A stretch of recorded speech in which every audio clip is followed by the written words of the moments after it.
Bien, vamos a iniciar esta ronda de preguntas de este segundo panel. Sin antes algunas reflexiones en base a lo que ya ha leído Arturo. De las exposiciones derivan y podemos tener información fresca de lo que, cómo se viene y qué es lo que, cuál es la situación actual de los recursos bentónicos, en particular en nuestras pesquerías artesanales. Y tenemos el detalle de la experiencia en particular de lo que se viene haciendo en San Juan de Marcona. Interrogantes como la de que, si bien no tenemos una herramienta normativa para el manejo de recursos bentónicos en particular, y como lo mencionaba el ingeniero Susuna, lo que tenemos es más bien la normativa y el marco normativo para lo que son estrategias, otorgamientos para repoblamiento. ¿Cómo es que, si es que podemos discutir al respecto de que si esto puede funcionar? De repente las actividades pesqueras y acuícolas están íntimamente ligadas, como estamos viendo en la experiencia del PPD, y cómo esto puede derivar en herramientas que puedan ser útiles para este y para otras experiencias. Y como de repente otra pregunta que podría estarse formulando alrededor de esto es que en el marco de lo que hemos escuchado de lo que se viene implementando en el MAPE de la Amazonía, cómo también podemos tener ahí una experiencia y algunas lecciones para poder implementar estrategias en lo que son recursos bentónicos de la pesquería artesanal. Señor Oscar Díaz.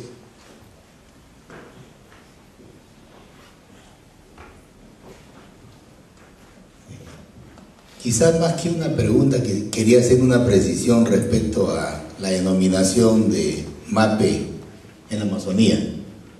Nuestra actual normativa no señala esta modalidad de gestión. Tenemos ahora solamente los ROPES, es decir, los reglamentos de ordenamiento pesquero. Y creo que la anterior legislación hablaba de los MAPES. Eso nomás quería precisar para que pueda haber un... Gracias. Yo quería hacerle una consulta a Jorge Susuna. No sé si entendí claramente, pero los programas, estos programas pilotos no tenían financiamiento explícito, digamos, no sé si había. ¿Y qué rol jugó, si existía ese financiamiento, qué rol jugó ese financiamiento? Y si no existía, porque no me quedó muy claro, ¿cómo pudiese haber obtenido resultados distintos con un financiamiento más explícito? Sí, buena, interesantísima pregunta. Definitivamente no tuvo. Hay que precisar que no es el único programa piloto demostrativo, no hay varios programas piloto, entonces solamente hay uno, y se formó, como Washington lo ha explicado perfectamente, y Milla también, por iniciativa de la misma comunidad. Cuando se conforma la comisión especial, es cada entidad de su propio presupuesto financia lo que es la participación de sus funcionarios. Y lógicamente la comunidad, y por eso creo que vinimos de acá y no se realiza como en otras veces todo en Lima, ¿no? Entonces los pescadores, gran cantidad, son las 15 organizaciones iniciales, participan acá en Marcona. Nosotros venimos a trabajar acá. Es bien interesante la pregunta, nunca me la había planteado, pero sí creo que tengo una respuesta. Tocamos algunas puertas para ver si conseguíamos financiamiento, más que todo de la cooperación internacional, pero fue más una cuestión de nosotros, de tratar de conseguir. Si hubiera habido financiamiento internacional o nacional, del gobierno regional, etcétera, claro que las circunstancias eran diferentes a las actuales. Hubiéramos podido todos esos proyectos ponerlos a funcionar, creo, ¿no?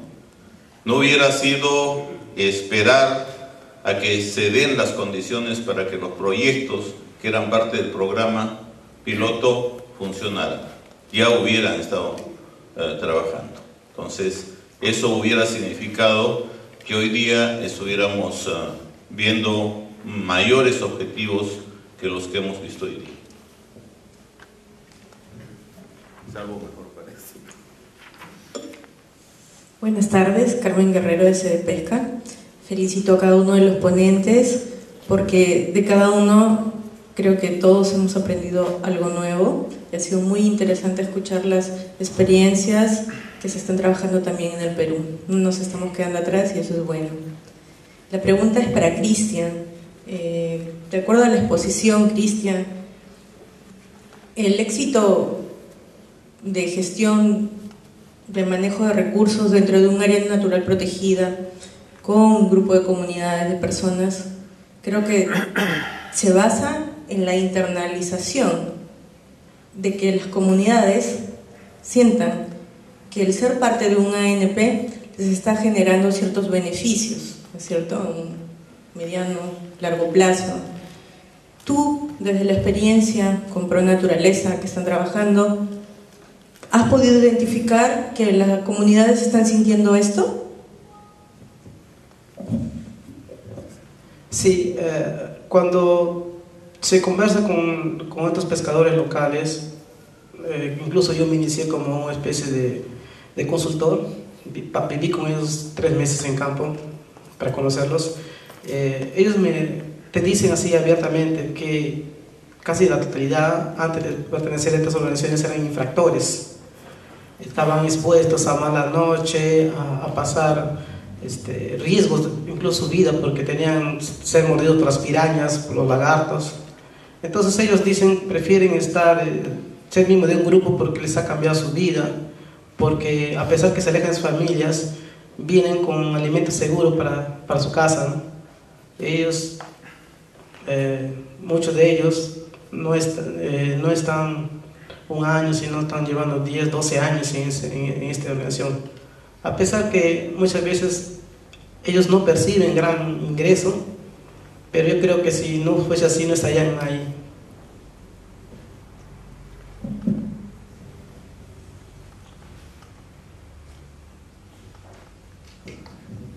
Buenas tardes, Agustín Purizaca, de Ciudadano de Marcona. 2 preguntas, uno para Washington Espinosa. Quisiera que explicara el costo de los estudios que se hicieron en coordinación con la municipalidad para el ingeniero Susunada. ¿Cuál ha sido la limitante que no continúe la comisión asesora permanente? Gracias.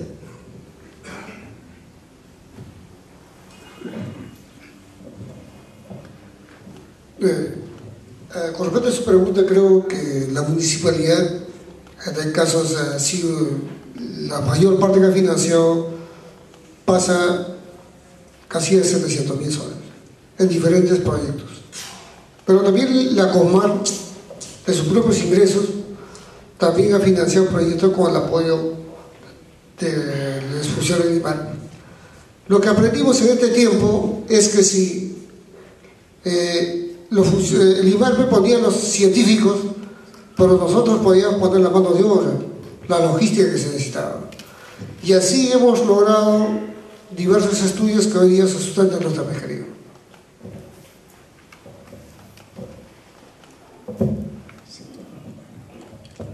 En relación a la Comisión Asesora Permanente, la respuesta es no sé. Yo imagino que sea por la reestructuración del Ministerio de la Producción. Como ustedes vieron en una diapositiva que presentó Milla, la conformación de la comisión era un representante del viceministro de Pesquería que lo presidía y representantes o los directores generales de en ese momento direcciones generales, ¿no? Acuicultura, extracción, pesca artesanal. Esas direcciones ya no están en esa forma en el ministerio, son otras las direcciones generales. Entonces me imagino que ahí hay un problema burocrático legal en el sentido de que habría que reconformar la designación de los miembros, y creo que el ingeniero Choque explicó que eso está en proceso. Buenas tardes, Carlos Techaina, Instituto de Fomento Pesquero. Una consulta para la doctora. En su presentación delante había una propuesta de manejo, me parece que no alcanzó a ser explícita, y en esa propuesta me parece que había unas diapositivas que tenían que ver con la teoría de las metapoblaciones. El PPD acá habla de repoblamiento trasladando individuos de una zona a otra. Entiendo que es para recuperar espacialmente una población que fue sobreexplotada o depletada. Y la consulta es de qué forma la propuesta que incluía esta teoría se hace cargo de este tipo de acciones de manejo. Bueno, en realidad todavía nos falta más estudios para determinar cómo es la estructura de estas metapoblaciones.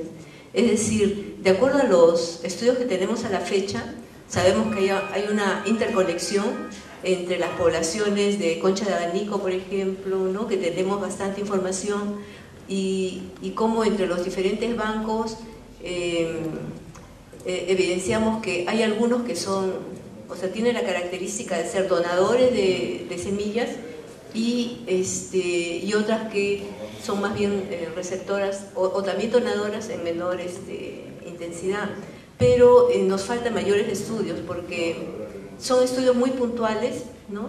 Y nos falta fortalecer ese tipo de estudios de metapoblaciones. Pero es importante para poder identificar cuáles serían las poblaciones que deberíamos proteger más, que son las poblaciones fuente, ¿no? Y en el caso de los recursos que están presentes en esta zona, bueno, tienen ya bastante información acumulada que van a ayudar a determinar cuáles serían las interconexiones que habrían en estas metapoblaciones.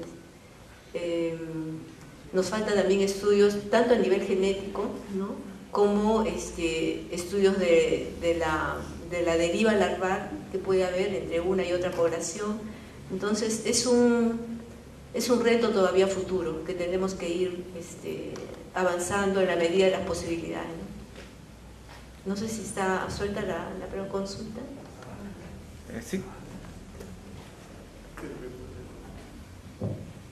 Bien, solamente para complementar, en el plan de manejo que ha sido estructurado ya, de las 6 especies objetivo, solamente una de ellas se recomendó que necesitaba recuperar la población, que es el caso del erizo, y no se ha considerado un repoblamiento, más bien un reposo, ¿no? Es dejar que naturalmente se vuelva a constituir la población.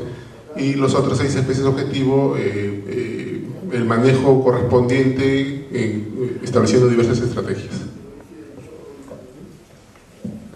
Buenas noches, William Ramírez, Fremarcet. Para la doctora, en su exposición hizo mención a 2 recursos bentónicos muy significativos, la pota y la concha de abanico. Sin embargo, no hizo precisión en lo que es un estudio sistemático. ¿Por qué? Porque nosotros quisiéramos saber qué se está haciendo para cuidar el recurso pota. Por lo que hemos visto en la exposición, no tiene información 2013. Y también concha de abanico. ¿Por qué? Porque es un producto de repoblamiento. Gracias. En relación a la pota, bueno, no presenté toda la información que tenemos, porque en realidad este taller está enfocado en lo que es recursos bentónicos, pero sí tenemos un monitoreo bastante completo, digamos, a nivel de industrial, que es la pesquería que está al 100% muestreada, y a nivel artesanal, bueno, la información que podemos recopilar a través de nuestros observadores de campo en los lugares de mayor desembarque, ¿no? Y en cuanto a concha de abanico, preguntaba también por qué no presenté información del 2013. Bueno, en el 2013 ya venimos pescando alrededor de 300.000 toneladas de pota, ¿no? Y es valor preliminar todavía, pero pienso que a fines de año podemos estar cercanos tal vez a la cuota que se ha determinado para este año, que es de 500.000 toneladas.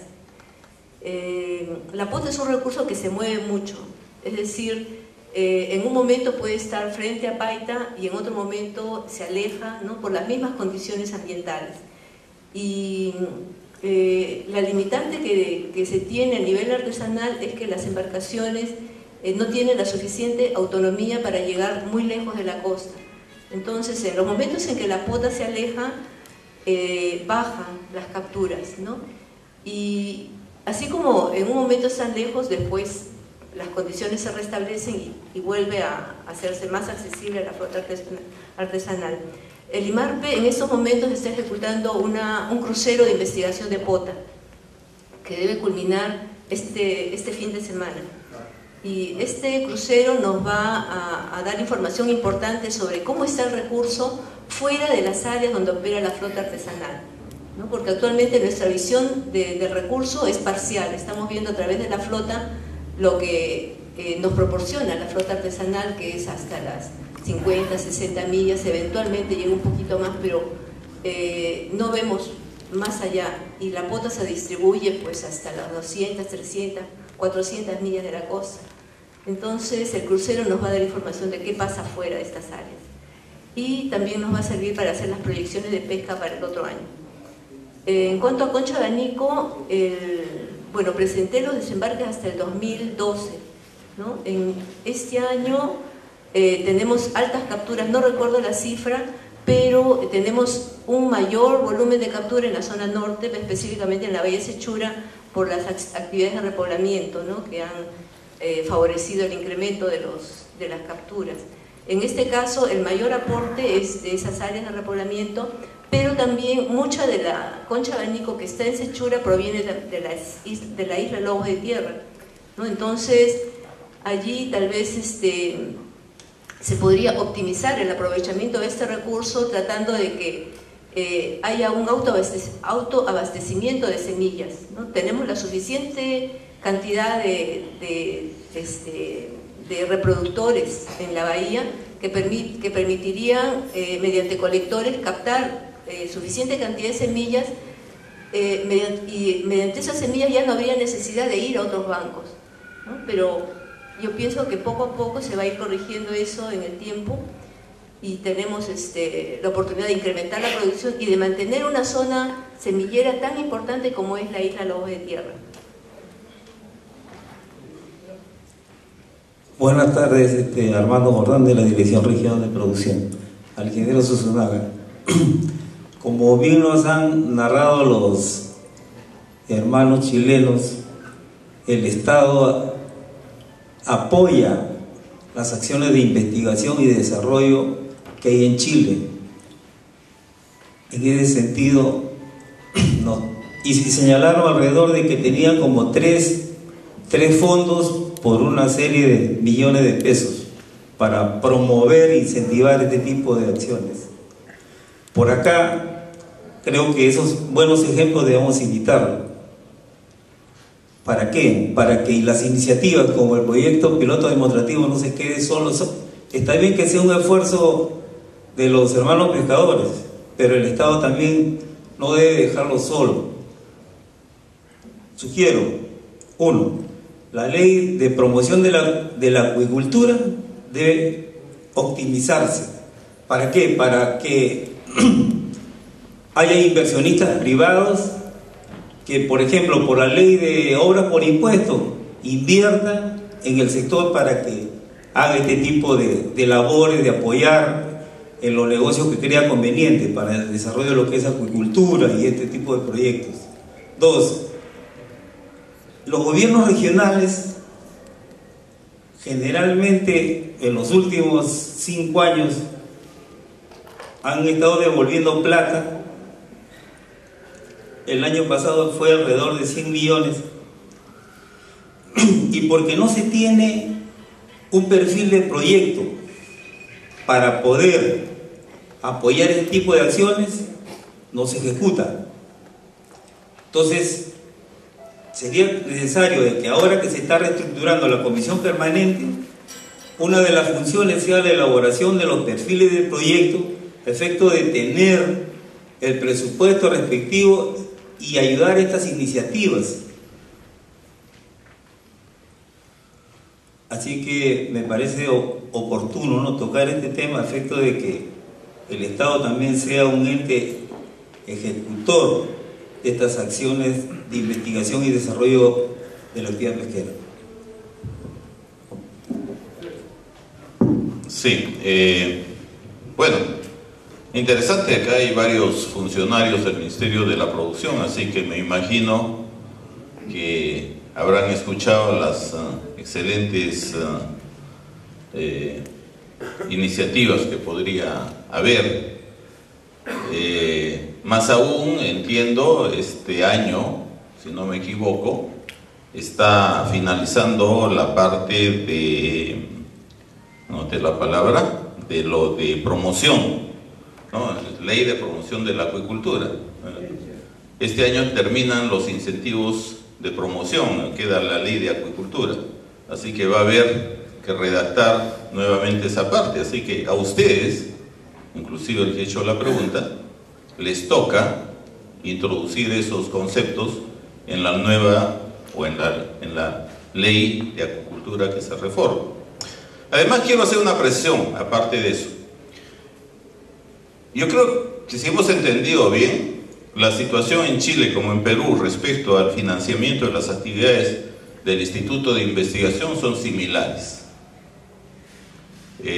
Tanto IMARPE como IFOP son instituciones estatales que dependen de un presupuesto.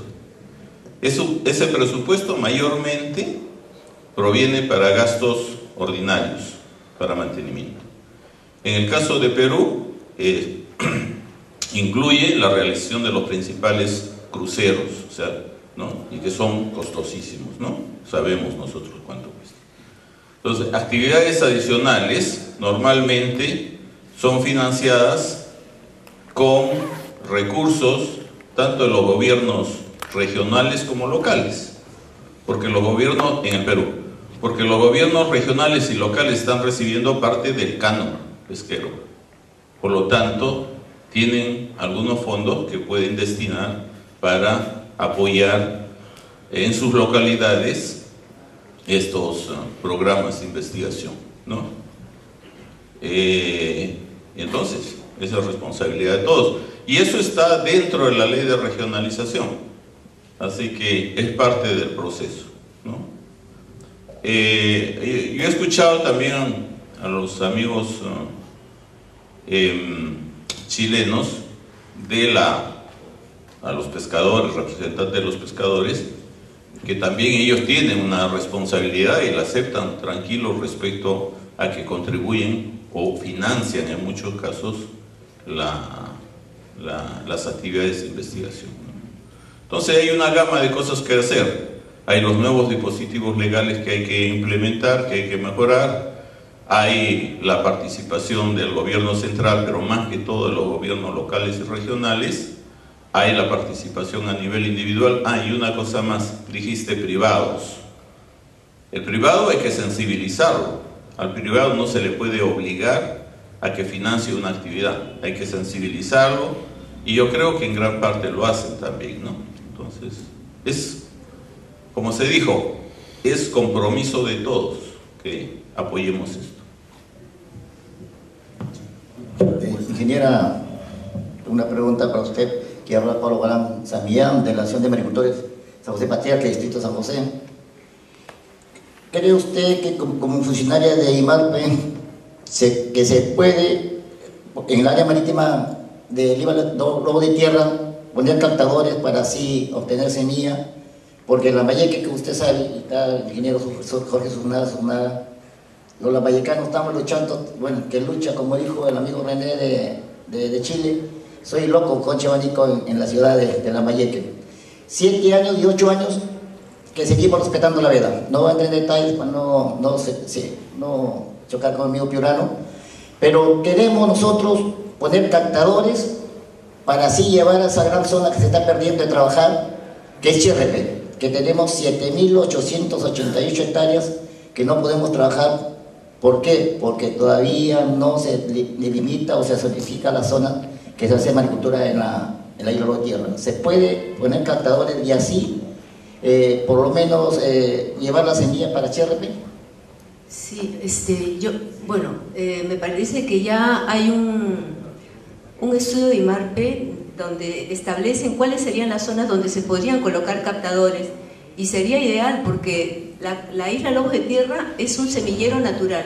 Las mismas condiciones de la isla, el sistema de corrientes hace de que se asienten las semillas de concha de abanico y también de otras especies bentónicas alrededor de la isla, principalmente en la zona que está protegida. Por lo tanto, sería una buena iniciativa establecer que la isla Lobos de Tierra sea un semillero natural, y aprovechar esas semillas para abastecer de esas semillas a áreas de repoblamiento o a áreas de cultivo, ¿no? en otras zonas. Adiciono a mi pregunta, ingeniera, nosotros un esfuerzo que hemos hecho de 3 personas, ya tenemos 1000 captadores. Tenemos 1000 captadores para ponerlos previo permiso, ¿no? Se llama hígado de tierra, hasta que Cernam ya delimite las áreas que vamos a hacer maricultura, porque son 8 años que no trabajamos y sería bueno que ya el gobierno nos apoye. Ya esa iniciativa privada, aparte de nosotros, que hemos hecho una inversión, 1000 captadores, tenemos líneas, todo, y llega el momento de que ojalá que nos dé permiso para trabajar, porque 8 años de veda, como usted lo conoce. Claro, sí, es una veda bastante larga y bueno, no se ha llegado a recuperar porque hay mucha extracción, pero tal vez el mecanismo sería que ustedes lo soliciten tal vez oficialmente y nosotros podamos emitir la opinión, ¿no?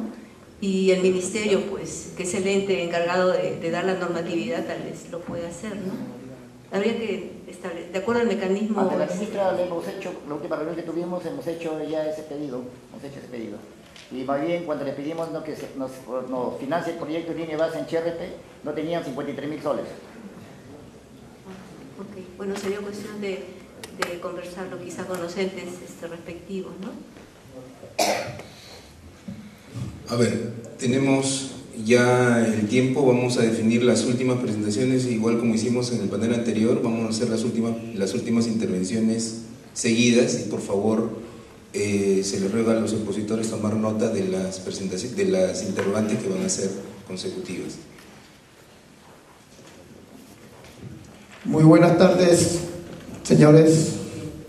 Quiero felicitarlos desde ya por la exposición que han tenido el día de hoy, y desde ya quisiera hacerle una reseña histórica de aquí de este puerto al respecto sobre la extracción del choro. En realidad, Marcona ha sido considerado como uno de los segundos puertos en extracción de choro, como es su conocimiento a los señores ingenieros biólogos de IMARPE. Después de Pisco, hemos sido el puerto de San Juan de Marcona los segundos en extracción que hemos abastecido al mercado. En realidad, el día de hoy nos encontramos en una situación crítica en esta especie. Hasta ahora no logramos recuperar, porque en realidad hemos pedido en muchas oportunidades una veda, que hagan su estudio para implantar una veda que esta especie, como es su conocimiento, es, como se dice, es la comida del pueblo. Y yo creo que por esta parte yo quisiera hacerle una pregunta al ingeniero Flores o a los representantes de IMARPE. ¿Por qué no se está tomando interés en esta especie? Gracias.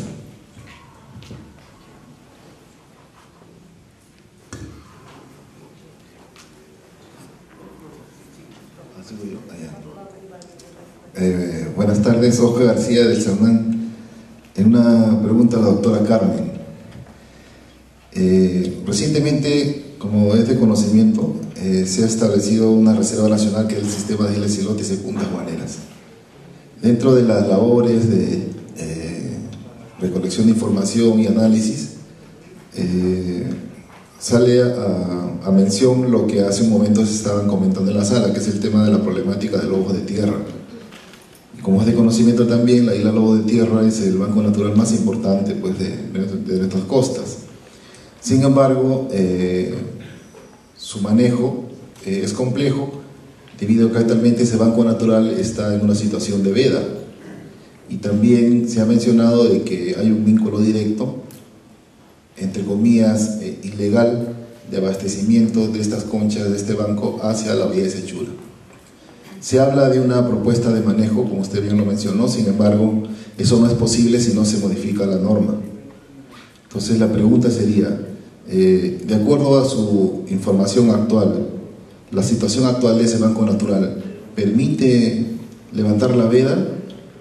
Y si la permite, ¿cuál sería la propuesta para el manejo de los recursos, toda vez que esta isla se encuentra frente a las costas de la región de la Libertad, de Lambayeque y de Piura, ¿no?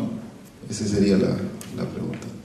Aprovechando también un poco porque es conocido de que IMARPE lleva entre 12 y 15 años haciendo evaluaciones de estas poblaciones, ¿no? Como usted bien lo mencionó también, ya su estructura ya se conoce, ¿no?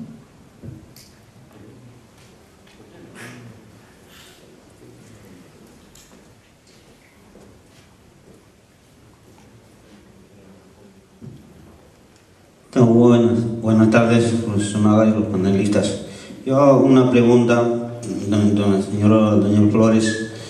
¿Por qué no lo evalúa el pulpo? Que acá en Marcona hay. Y otra a IMARPE, la doctora Yamashiro. ¿Por qué IMARPE, si acá hay buenas organizaciones de la comunidad pesquera y no toman una consideración para trabajar con los profesionales de IMARPE? Yo tengo un ejemplo. Año pasado estaba haciendo un convenio con IMARPE para hacer una evaluación de erizo, pero sin embargo IMARPE no me dieron ese convenio, pero ese profesional parece que ya no trabaja en ese IMARPE. Entonces, por eso acá en Perú estamos atrasados, porque nuestros profesionales no están tomando un recurso humano que hay acá en Marcona, porque tenemos más de 500 pescadores que están concientizados a preservar y trabajar para el futuro.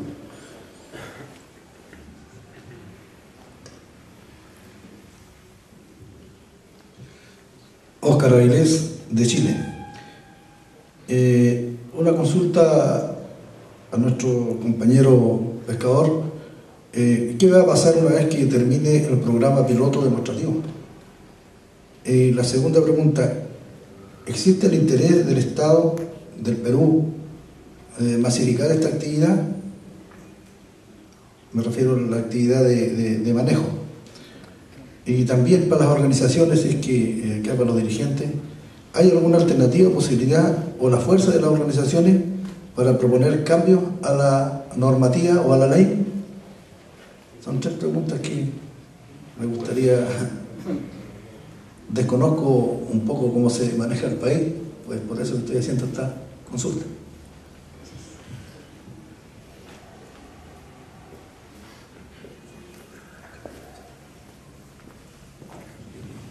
Bueno, para el ingeniero Susunaga, para la doctora Yamashiro, para el ingeniero Flores, yo quiero precisar una cosa, la reseña que hacen los hermanos pescadores como actividad de razón social, ¿no? Que ellos apoyan a la comunidad en general con sus aportes que ellos han manejado. Nosotros como pescadores lo que necesitamos es, en esta etapa que ya se ha hecho el estudio de línea base, lo que necesitamos es consolidar con un decreto supremo las áreas de responsabilidades que nos ha dado para poder proteger, cuidar y ver la continuidad de la biodiversidad marina a través del futuro. Eso queremos, que nos den un decreto y cuidar, como los amigos chilenos, hasta no dejan ni siquiera pescar otros pescadores furtivos, porque ellos vienen prácticamente a depredar y a destruir. Eso queremos nosotros.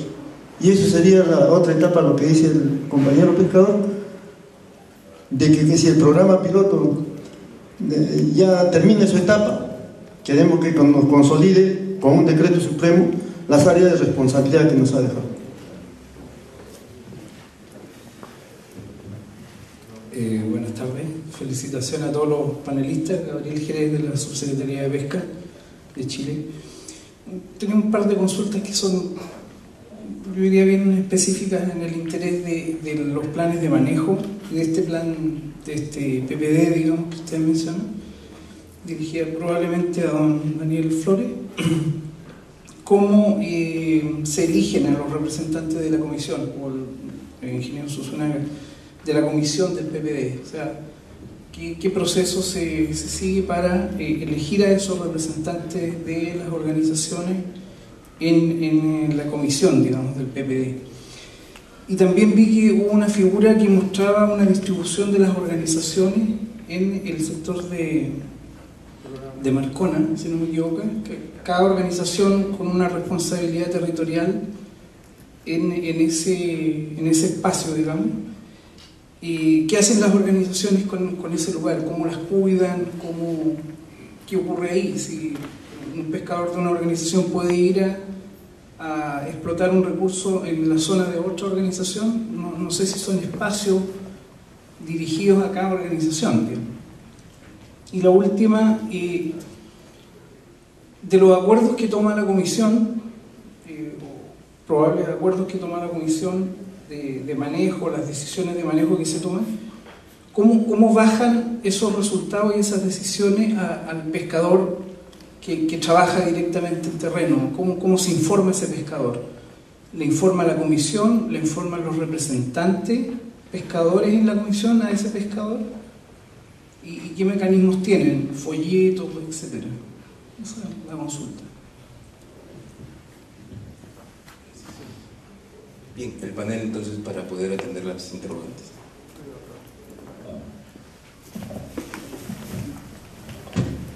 Bien, voy a contestar cada una de las preguntas que han sido dirigidas a mí. En primer lugar, el tema del choro. Si sabemos efectivamente que hay un problema con los desembarques de choro que han disminuido dramáticamente en estos últimos tiempos, no solamente aquí en Marcona, sino también en Pisco, y tenemos entendido también que en algunas localidades de Arequipa. Probablemente el tema de la disminución poblacional o la disponibilidad de choro para la captura, para la extracción, se deba, probablemente estoy diciendo, a temas más bien ambientales.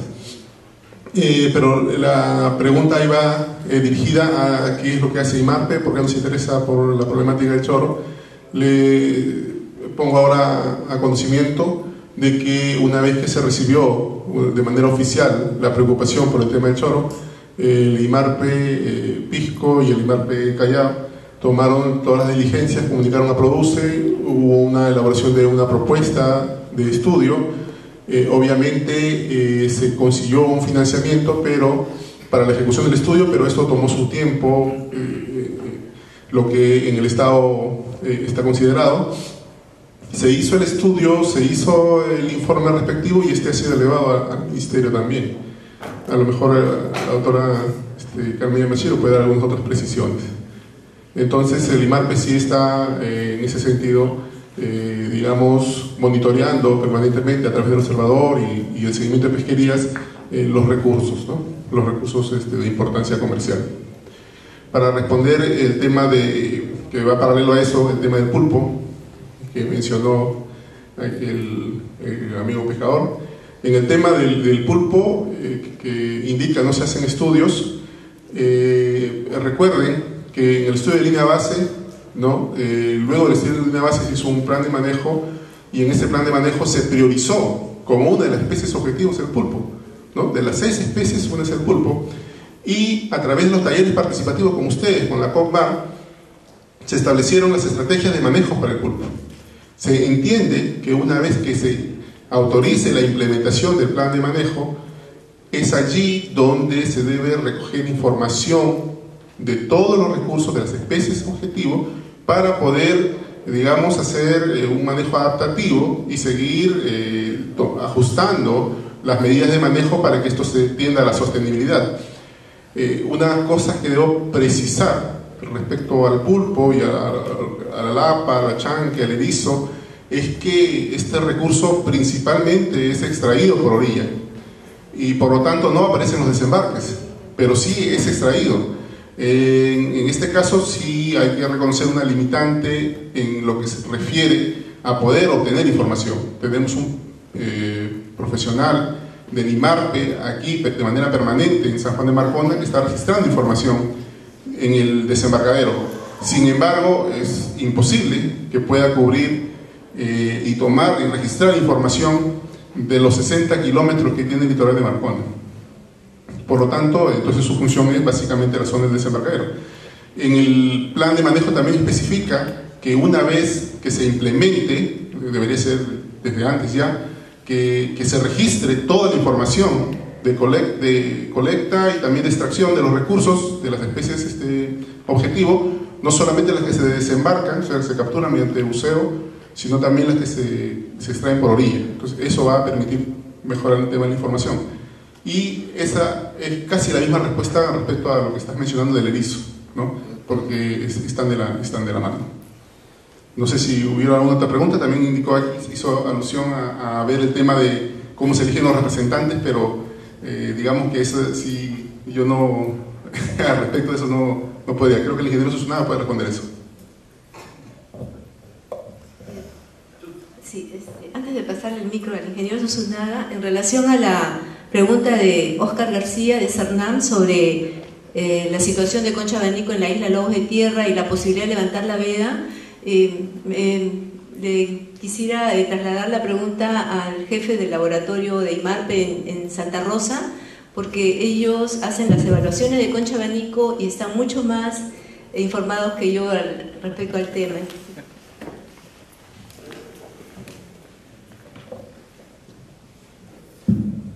Buenas tardes con todos. Soy Jaime de Cruz Galloso, coordinador del IMARPE en Santa Rosa.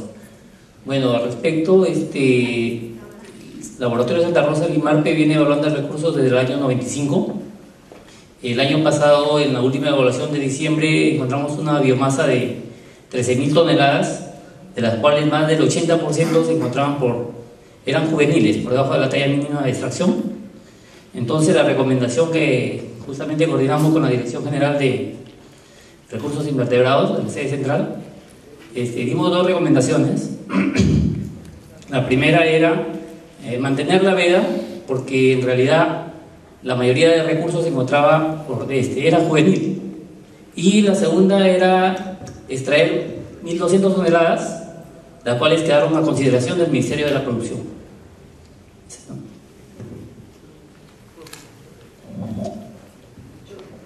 Sí, deseo complementar un tema muy similar. Aquí en la región Ica también tenemos una bahía, que es Bahía Independencia, que es un banco muy importante también de concha de abanico y que está vedada desde el 2003. Es la misma situación. Tenemos nosotros evaluaciones que se realizan año a año, la evaluación poblacional para determinar en qué condición se encuentra y obviamente en base a esta información tomar la medida de levantar la veda. Sin embargo, encontramos la misma situación que en el norte. Encontramos que el 70-80% de la población está en tamaño juvenil, menor a 25, o sea, la talla mínima de extracción son 65 milímetros y el 70% está por debajo de esa talla. Sin embargo, en número la población es bastante importante. Pero la pregunta es, si hace 10 años se viene evaluando y se encuentra estos porcentajes, ¿por qué? ¿Qué pasa? ¿No crecen? ¿Qué es lo que sucede con este recurso? Y lo voy a decir claramente. Lo que sucede es que hay concesiones para el repoblamiento de concha de abanico, o sea, que básicamente es confinamiento. Entonces, estos ejemplares de concha de abanico, antes de que alcancen la talla comercial, son obtenidos y llevados a estas zonas de confinamiento. Porque, vean ustedes, no sé si recuerdan los gráficos de desembarque. La concha de abanico, cuando la pota es sacada del escenario, hay un gráfico allí que indica que es la primera en volúmenes de desembarque. Entonces, ¿cómo puede ser la primera en volumen de desembarque estando vedado a nivel nacional? Porque estos desembarques proceden de las áreas de repoblamiento. ¿Y de dónde se obtiene semilla para repoblamiento? Pues probablemente de las zonas que deberían ser de libre acceso para la pesca. Entonces, no está abierta la zona de pesca toda vez que la población allí no cumple con los parámetros para ser levantada. Sin embargo, sí hay producción de este recurso a través de las áreas de repoblamiento, o cultivos o confinamiento, ¿no? Para que quede claro eso.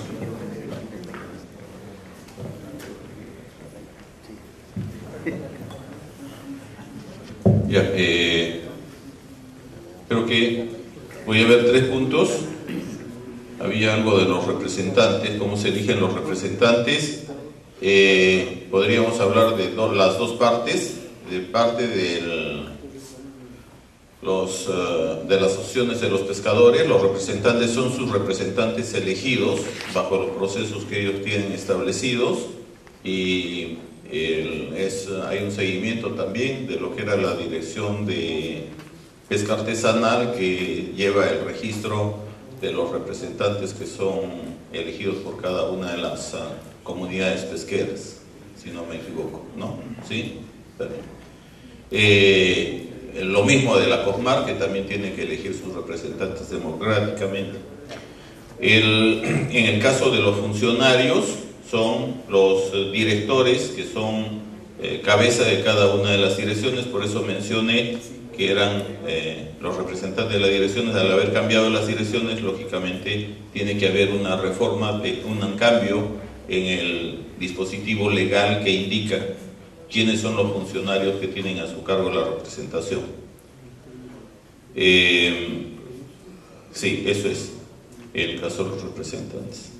El otro tema que quedaba pendiente es el de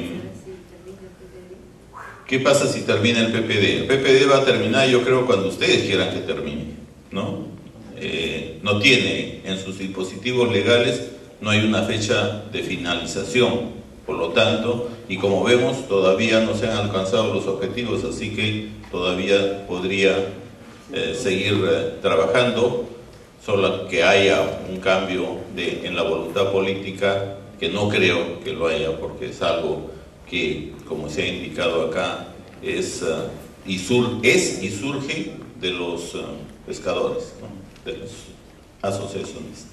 Lo que yo sí creo, y eso habría que discutirlo, porque hay más cosas que hablar de las que hemos hablado esta tarde, que podría haber una evaluación del proyecto, del programa y sus proyectos, y ver la vigencia de ellos frente a la problemática actual. O sea, lo que había hace 10 años, probablemente que algunos ya hayan cambiado y no sean tan prioritarios como era en ese tiempo. Por ejemplo, del manejo del aracán. No sé, pero hay varios.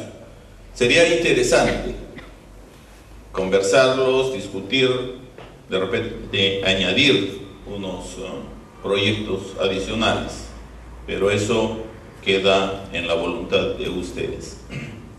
Y finalmente, un tema bastante espinoso, que es los derechos.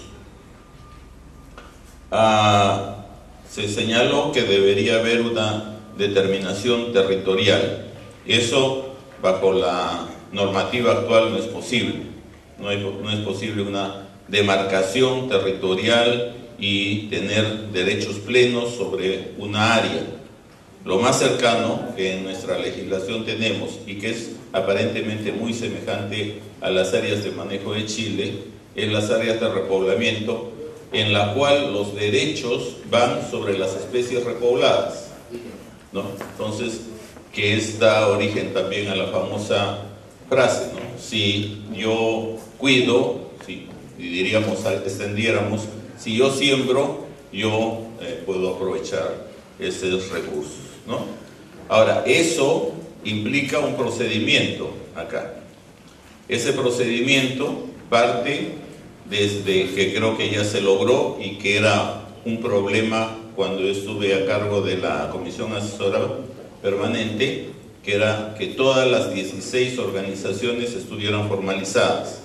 Había algunos problemas con algunas de las organizaciones, y por eso no se pudo avanzar el siguiente paso, que era hacer los trámites necesarios para solicitar las áreas de repoblamiento, y con eso se consolidarían, a mi parecer, los derechos en cada área de cada una de las organizaciones. Eso también está a decisión de las organizaciones de la COTMAR, porque es ellos los que tienen que solicitar, no es el Estado el que les va a dar, sino que cada una de las organizaciones, y eso creo que fue una de las últimas conversaciones que tuvimos en las reuniones, con cada una organización tiene que cumplir. Lo que se ha avanzado en gran medida y que es válida para todas las organizaciones es que el requisito más difícil era el de tener el estudio de línea base, el estudio económico y el plan de manejo. Los tres documentos ya se han hecho, hoy día lo hemos visto ampliamente, así que aparentemente no habría ningún obstáculo para seguir adelante con la opción esta de consolidar la presencia de las OSPAs en la zona.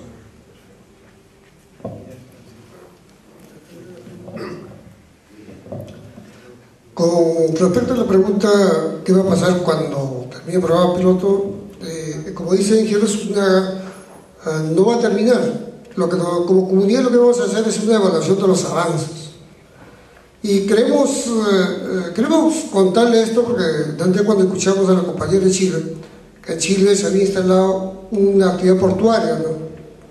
Y nosotros tuvimos un problema similar hace 5 años, porque en el área de programa piloto se iba a instalar un puerto que se llamaba Puerto Sur. Y hasta ese momento yo no entendía cuál era el peso del decreto supremo que designaba esa área. La empresa Puerto Sur ya tenía su permiso para hacer el estudio de impacto ambiental, ya tenía su maqueta. Pero cuando nos dimos cuenta, gracias al apoyo de la Comisión Asesora y del mismo apoyo del Congreso, nos hizo entender de que el área territorialmente ya estaba casi zonificado y era para la actividad de los pescadores, y que la actividad portuaria no podía desarrollarse en esa zona porque San Juan de Marcona ya tenía una zonificación, razón por la cual esa inversión que se iba a hacer de $6.000 millones tuvo que trasladarse a la bahía. Ahí recién nos dimos cuenta de cuál importante era el plan de ordenamiento territorial, o lo que nos había sugerido CONAN, ¿no?, en el curso. Yo creo que por eso le digo, si bien falta la adjudicación del uso de los recursos, pero lo que es la adjudicación del borde costero para hacer la pesca artesanal ya está definido. Con respecto a cómo se han distribuido las áreas y qué hacemos en las áreas.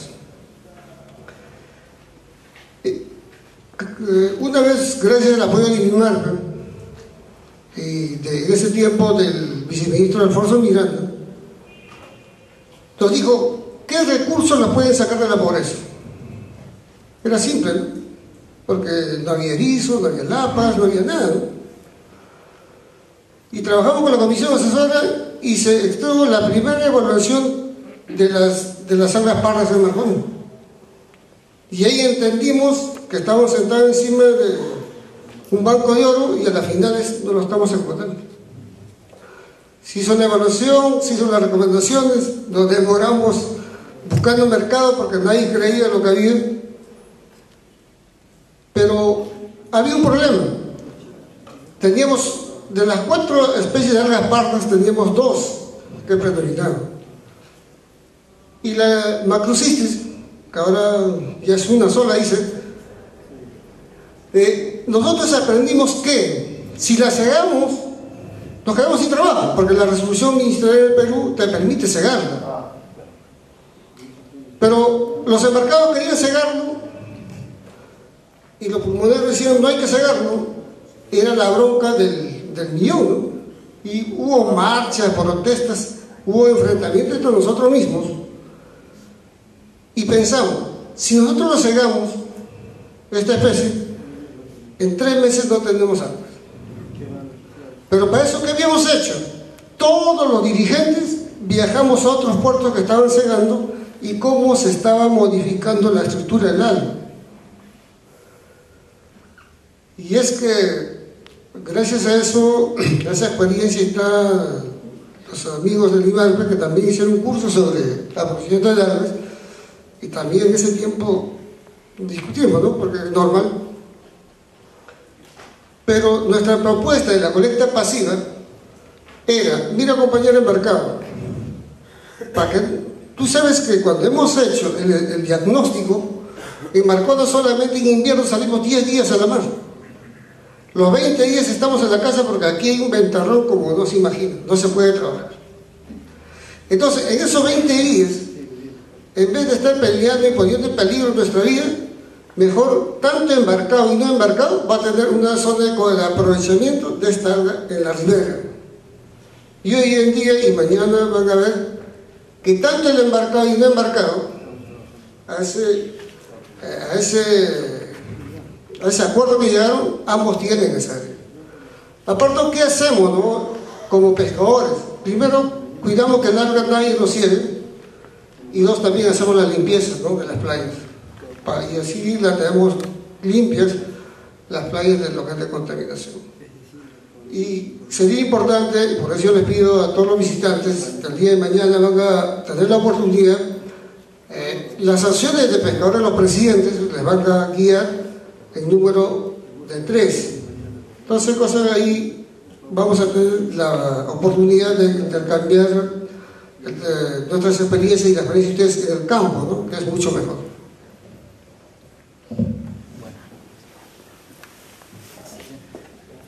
Bien, yo creo que con eso estamos dando por concluido este panel. Las fuertes palmas para los opositores.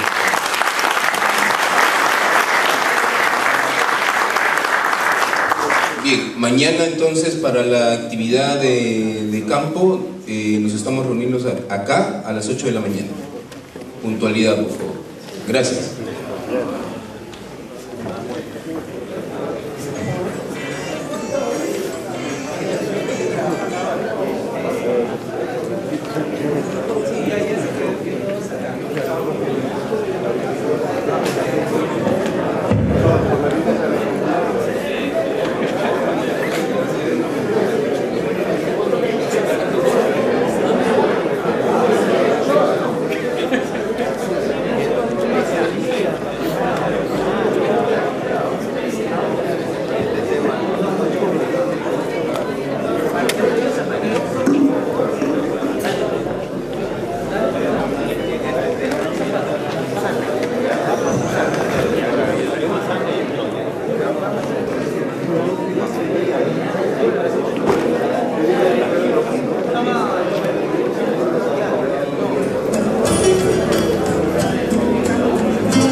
Y representantes o los directores generales de las, en ese momento, direcciones generales, ¿no?, acuicultura, extracción, pesca artesanal. Esas direcciones ya no están en esa forma en el ministerio, son otras las direcciones generales. Entonces, me imagino que ahí hay un problema burocrático legal en el sentido de que habría que reconformar la designación de los miembros, y creo que el ingeniero Choque explicó que eso está en proceso. Buenas tardes, Carlos Teixeira, Instituto de Fomento Pesquero. Una consulta para la doctora. En su presentación delante había una propuesta de manejo, me parece que no alcanzó a ser explícita, y en esa propuesta me parece que había una diapositivas que tenían que ver con la teoría de las metapoblaciones. El PPD acá habla de repoblamiento trasladando individuos de una zona a otra. Entiendo que es para recuperar espacialmente una población que fue sobreexplotada o depletada. La consulta es de qué forma la propuesta que incluía esta teoría se hace cargo de este tipo de acciones de manejo.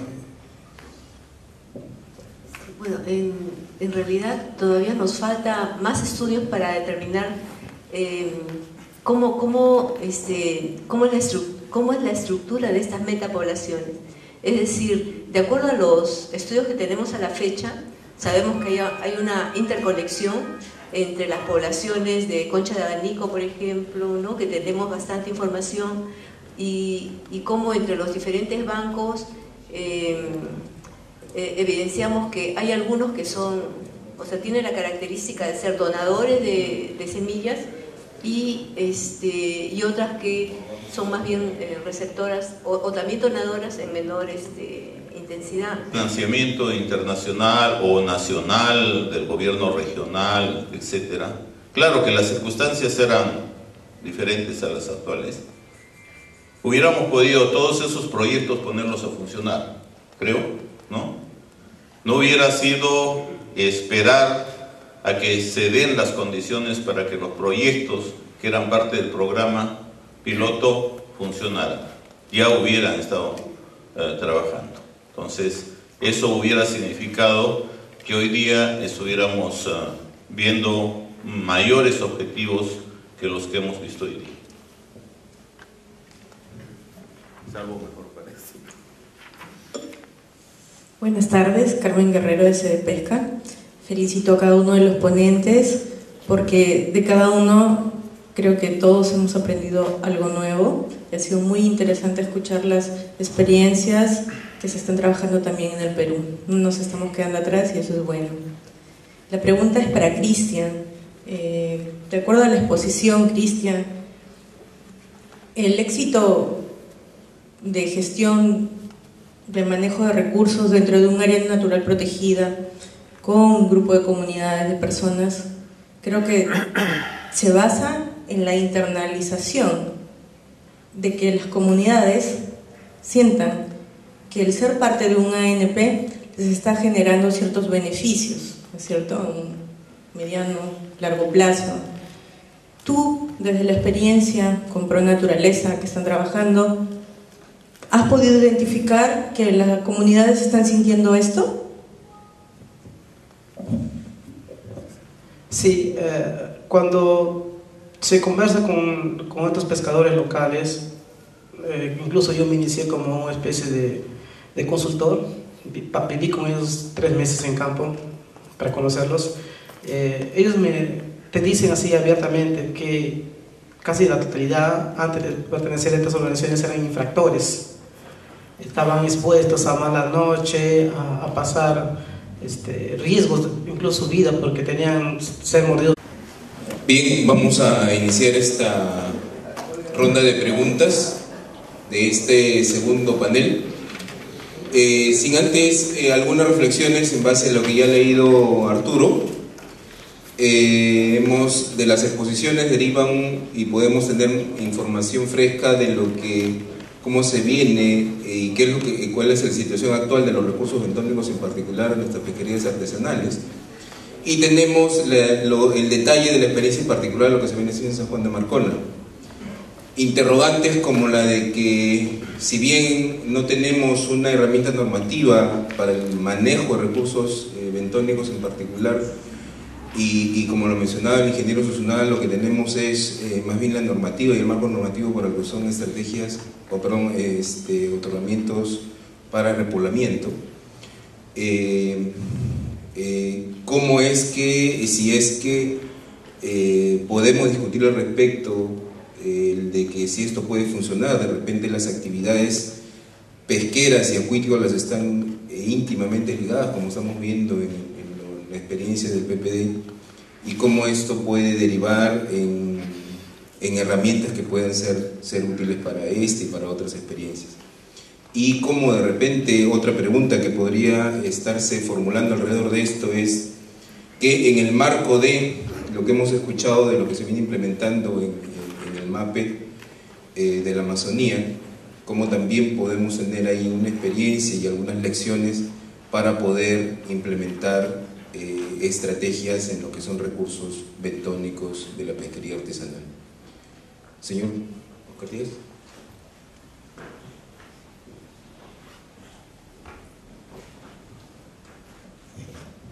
Quizás más que una pregunta, que quería hacer una precisión respecto a la denominación de MAPE en la Amazonía. Nuestra actual normativa no señala esta modalidad de gestión. Tenemos ahora solamente los ROPES, es decir, los reglamentos de ordenamiento pesquero. Y creo que la anterior legislación hablaba de los MAPES. Eso nomás quería precisar para que pueda haber un... Gracias. Yo quería hacerle una consulta a Jorge Susunaga. No sé si entendí claramente, pero los programas, estos programas pilotos no tenían financiamiento explícito, digamos, no sé si había y qué rol jugó, si existía ese financiamiento, qué rol jugó ese financiamiento, y si no existía, porque no me quedó muy claro, cómo pudiese haber obtenido resultados distintos con un financiamiento más explícito. Sí, buena, interesantísima pregunta. Definitivamente no tuvo. Hay que precisar que no es el único programa piloto demostrativo, no hay varios programas pilotos, entonces solamente hay uno, y se formó, como Washington lo ha explicado perfectamente, y Milla también, por iniciativa de la misma comunidad. Cuando se conforma la comisión especial, es cada entidad de su propio presupuesto financia lo que es la participación de sus funcionarios, y lógicamente la comunidad, por eso creo que venimos de acá y no se realiza como en otras veces todo en Lima, ¿no? Entonces los pescadores, gran cantidad, son las 15 organizaciones iniciales, participan acá en Marcón. Nosotros venimos a trabajar acá. Es bien interesante la pregunta, nunca me la había planteado, pero sí creo que tengo una respuesta. Tocamos algunas puertas para ver si conseguíamos financiamiento, más que todo de la cooperación internacional, pero fue más una cuestión de nosotros, de tratar de conseguir. Si hubiera habido las pirañas, los lagartos, entonces ellos dicen, prefieren ser miembros de un grupo porque les ha cambiado su vida, porque a pesar que se alejan de sus familias, vienen con alimentos seguros para su casa, ¿no? Ellos, muchos de ellos no están un año, sino están llevando 10, 12 años en esta organización. A pesar que muchas veces ellos no perciben gran ingreso, pero yo creo que si no fuese así, no estarían ahí.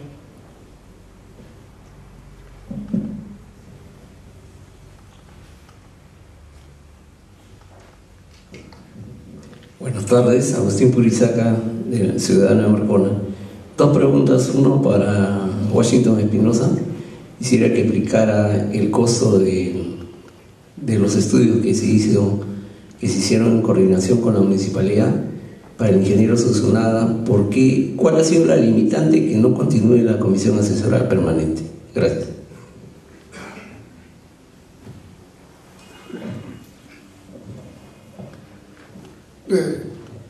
Con respecto a su pregunta, creo que la municipalidad, en este caso, ha sido la mayor parte que ha financiado, pasa casi de 700.000 soles en diferentes proyectos.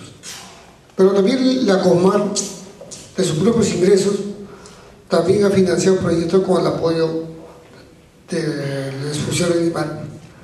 Lo que aprendimos en este tiempo es que si el IMARPE ponía los científicos, pero nosotros podíamos poner la mano de obra, la logística que se necesitaba. Y así hemos logrado diversos estudios que hoy día se sustentan en nuestra pesquería.